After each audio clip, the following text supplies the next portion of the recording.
Cricket Diary with RJ Yuvi. Only on Radio City. Cricket Diaries with RJ Yuvi. Welcome to a brand new episode. I have with me the 50-man test match from England. He's played 50 matches. Monty, welcome to Cricket Diaries. Thank you for having me. Good to see you again. Yes. You remember the last time we did the Bhangra on camera? Yes, we did. We did. Yeah. Superb. How's life? Yeah, life is good. Happy. Weather's hot here at the moment. So yeah, loving it. India कितना treat कर रहा है तूने? India always अच्छा treat, always get Minus the garmi. Yes, minus the garmi, India always treat me good. Very good. Yeah. Superb. Paji, how's the body like? Body's Are you bettering any way physically? Well, there's my I think six-pack is coming back. Oh, really? Yeah, that's you're working that hard. Yes, that's good. And then biceps are getting stronger. Superb, Yeah. superb. I saw Monty Paji from the sidelines. I was watching you doing the catching practice and everything. Yeah. You're still putting your best foot forward. Yes, and still misjudging it and dropping it. What motivates you now when the game, the real game for the national team is gone? Probably now you're in the legends category. Yeah. Probably you can take it a little more lighter. Let's say. Yeah. What's the motivation now when you step on the field? I think it's just the fans. You know, the love, the support you get from the fans. You think, now I want to go into the gym, get fitter, get stronger. There's so much support from the fans. You sort of think it's worth doing that. They love watching you play. And if you can, go out there, perform and do it for the fans, yeah, I love it. We're seeing Monty doing a lot of things. Cricket, legends, combox, fitness videos on Instagram probably. Yes. And then also tried your best foot forward in politics. I did, but after 4 or 5 days, I realized I didn't have the political maturity. So I quickly removed myself. And also, I wasn't interested. I've got other goals and passions I need to, explore at the moment, which is maybe, sports presenting, media, commentary, other things like that. So that's why I quickly removed myself from it. Very honestly, I read this byline of one of these newspapers which said that Monty Panesar takes a U-turn in a week from politics. Yes. Firstly, knowing you come across as a very flamboyant and a very honest person, which is not for politics. Yes, but one thing you must remember, if you lie with conviction, like it's the truth. And that's I'm very good at. Really? Yes. Are you lying in this interview as well? Yes. You are lying? I lie, but I lie in a way which it comes across like the truth. For the past 4 minutes, how much have you lied to me? Oh, you've got to pick out. You've got to ask your fans and viewers, where is the lie, where's the truth? Super. Well, all right. Who motivated you to get into politics first? Was there a push from someone? Not a push. I think it was more towards when I was doing my master's in sports journalism. lecturers were saying that, to stop, always thinking about sport.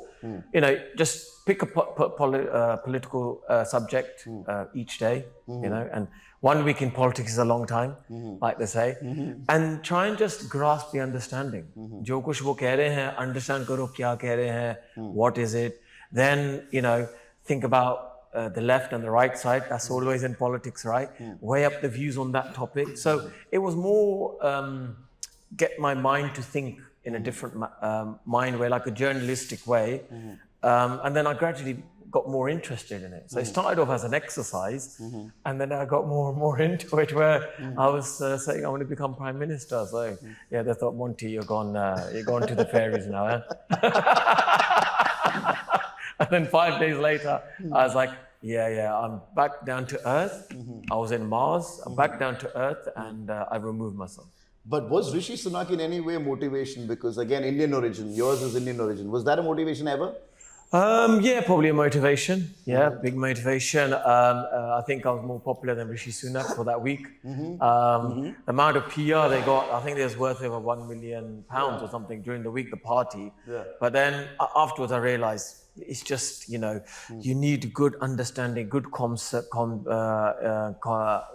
deeper understanding about, politics. It's easy saying all this kind of stuff, but if you haven't got the maturity or the full understanding as well, and plus the beliefs and the values, of that party wasn't really aligned with who I am as a person. And quickly I did like you say in politics, a U-turn. Yeah, that's what I did. What constituency was it? Huh? What place? Southall and Ealing. Oh, Southall. Yeah, so it's a Punjabi dominant market. That's it. I would have got all the votes. Yeah. would have opened up a sports centre and produced the next Monty Panesar. Easy. Simple. Easy. You simple. had the plan, you just applied. Yes, I had it all there. The vision was all there. But I didn't realise that then it was a bigger thing. It's not domestic stuff, it's international as well. And you need a good understanding for that. Probably 5 years from now, do you plan to go back? No, I think at the moment it's sports presenting, media, all of this kind of stuff. Focus on that, become really good at it, try and become maybe the next Nasser Hussain. Yeah? Yeah. Wow, okay. You're picking up all names from the Indian origin again. Super, okay. Monty, you follow cricket, I think, for all the countries, if I may say. Is it true that the current Indian team, let's say the test team, is it true that the current Indian test team is the team for the decades, let's say, is it the most unbeatable team you've ever seen on paper at least? Yeah, 100%. I think this India team is probably the strongest, we've seen for a long time. Not very often you say that because India's always good in India, but India's got a good fast bowling team. They got bowlers who can bowl above 85 miles per hour. And for test cricket, you need that. But also they got the skill as well for T20 and ODI. So this Indian cricket, they can dominate the world. They can become like the Man City, this India, and who's Haaland then? Rohit Sharma or Virat Kohli? Well, debatable. It's just with Bumrah. Just yeah. with Bumrah, yes. He comes to the fore again. And who's De Bruyne then? You should know this. I'm not picking those up. You don't pick those up. Okay, but that's what this India team can become. They can set like maybe the new history the next 10 years, I think, because they've got so much depth and talent in Indian cricket. So I think they can definitely India can just dominate world cricket. And a very different approach to Test cricket is by the England team, which is the Bazball cricket. Are you a fan of Bazball cricket? Yeah, very much big fan. I think one area which I really understood why Bazball is doing well in England, they're willing to experiment. So I think over the last 5 years they've had over 50 Test matches, about 20 different top 6 batsmen, compared to maybe India, Australia, where they've only had 11. So because of that, because they're willing to experiment more, if they look at a player who's got maybe really good potential but hasn't played a lot of first-class cricket, they'll put him in the international team straight away. I don't know if that will happen in India, because I think in India they're a bit more maybe, a little more traditional. Yeah, a bit more traditional. Get your runs in Ranji Trophy, get your wickets, do well in the IPL, maybe we'll have a look at you. But in England, you look at Shoaib Bashir, he hasn't got a great record in first-class cricket, but they see potential. In 12 months' time, on Australian pitches where the ball will bounce a bit more, they need a tall spinner, they're preparing him for that. But do you think it's a good thing?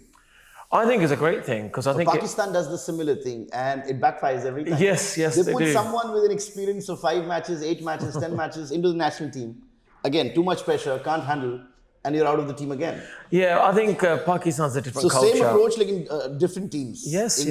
So what's the difference then? I think with England, it's maybe the fact that they got, I think Ben Stokes as a leader. They've kept him as a leader for a long time. With Pakistan, they keep changing, the chairman, the leader, the coach. They've got to stick to with at least one coach, one captain, and the chairman as well. Rob Key is there for a few years. We've got Brendan McCullum, Ben Stokes. They're like the core of English cricket, at international level.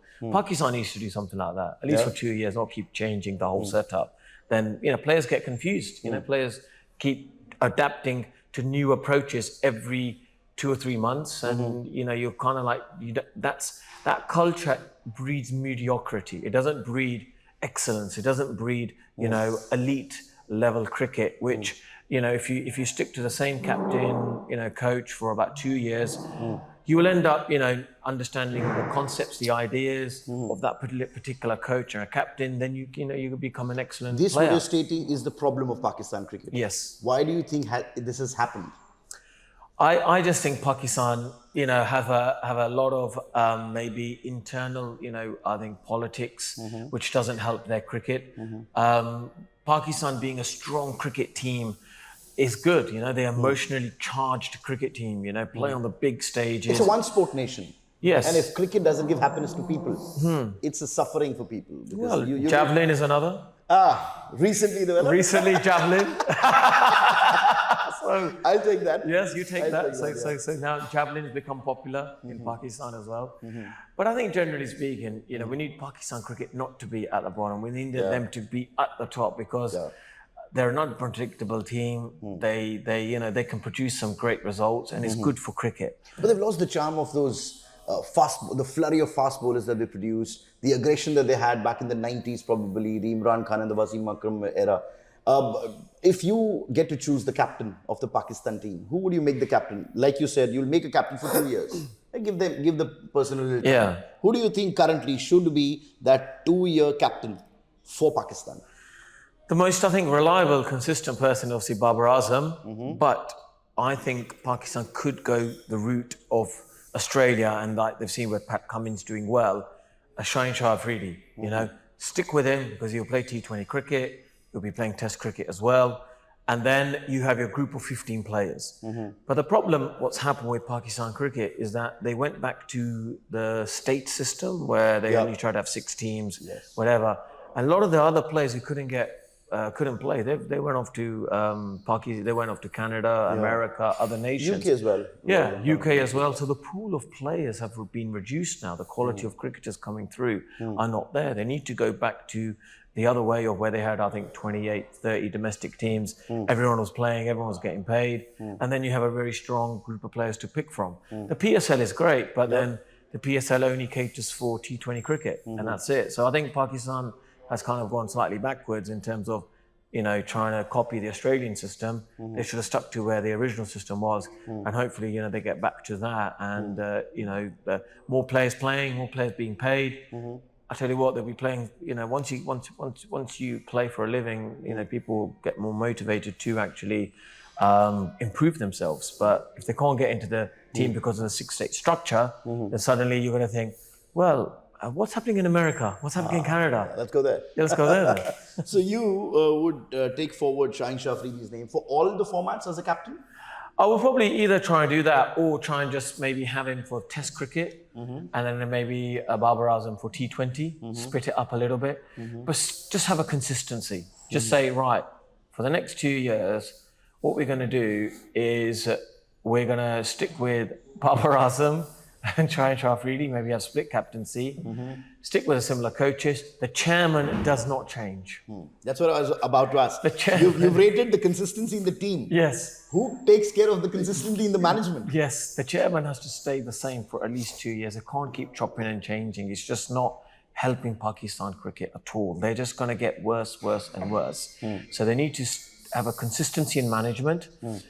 And then also pitches in Pakistan, they can't produce flat wickets. We say fatta pitches. Yes. 200s and 240s being scored there. Exactly. So Test cricket have a bit of grass on the pitch because we know first day of a Test match, the ball will turn. As the progresses, second or third day, wickets get flatter, and then Pakistan, are not really in a position to win a game of cricket. I think if there's a bit of grass on the wicket, they'll do well.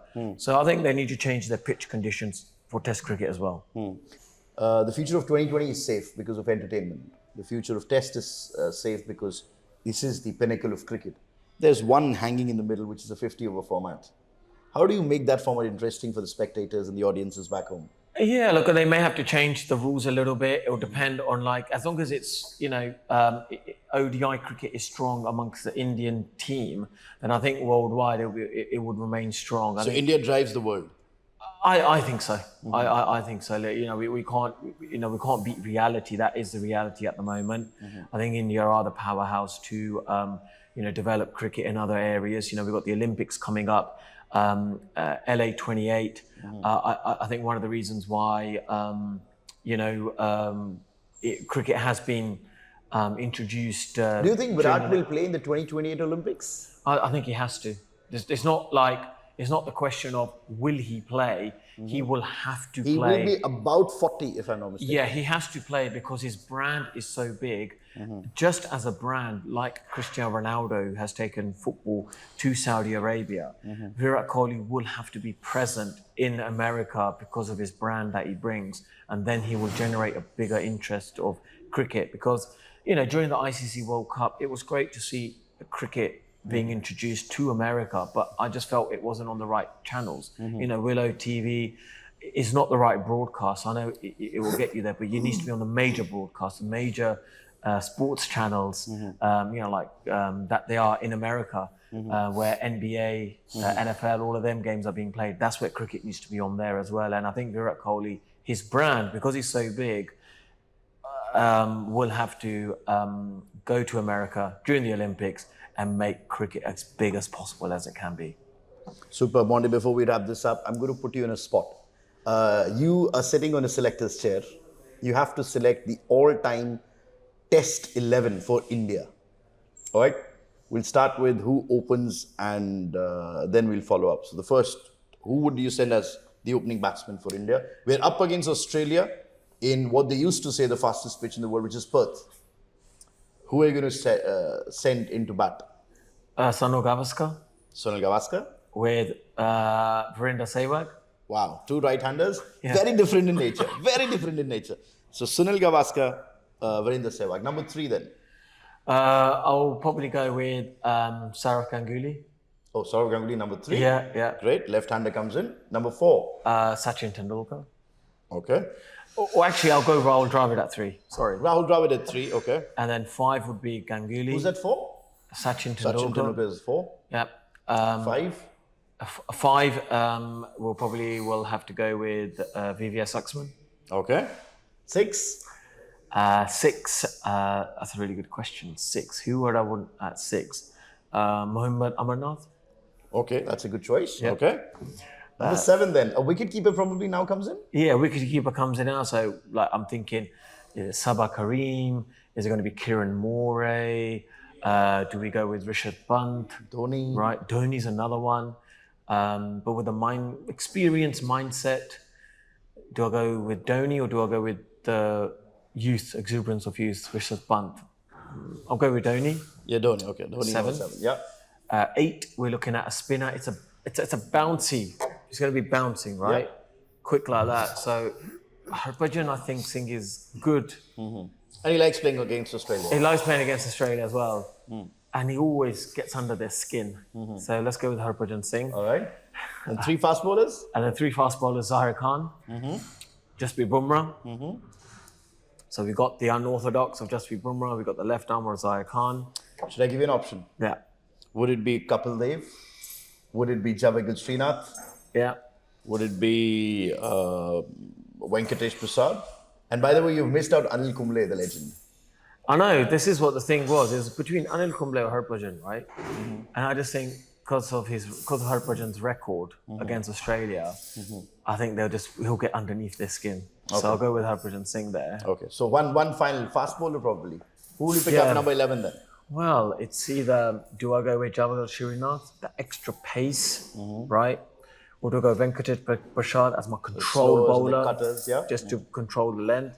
Or do I go with, extra batter and an all-rounder, and then he comes at 8, is Kapil Dev? I think I'll probably go with, I think I'll have to go with Kapil Dev. Kapil Dev. Yeah. That's Monty's 11, and there is no mention of Rohit Sharma, no mention of Virat Kohli, and probably no mention of Chiteshwar Pujara. Wow, that's this generation is going to be hurt with you not mentioning Kohlis and the Sharmas. Oh, jeez, I forgot about them You completely. want to take another guess at 11 again? Well, You want to go again with this? I'll give you another chance. okay, so Okay, we'll start it again then. okay, This is the Test 11 for India after the year 2000, let's say. Okay, I'll make it easier for you. So no a generation of Kapil Devs and Kiran Mores all those guys. Okay. All right. So the past, let's say, we'll pick the past 20 years, 2004 to 2024. Yeah. You pick the Test team, the Test 11 for India. So I'll go with obviously Rohit Sharma, Rohit Sharma, Virendra Sehwag, Virendra Sehwag. Rahul Dravid. Number 3, Rahul Dravid. Then we go with Sachin Tendulkar. On number 4, 5 is Virat Kohli. number 5 is Virat Kohli. 6 is VVS Laxman. All right. All right-handers, by the way.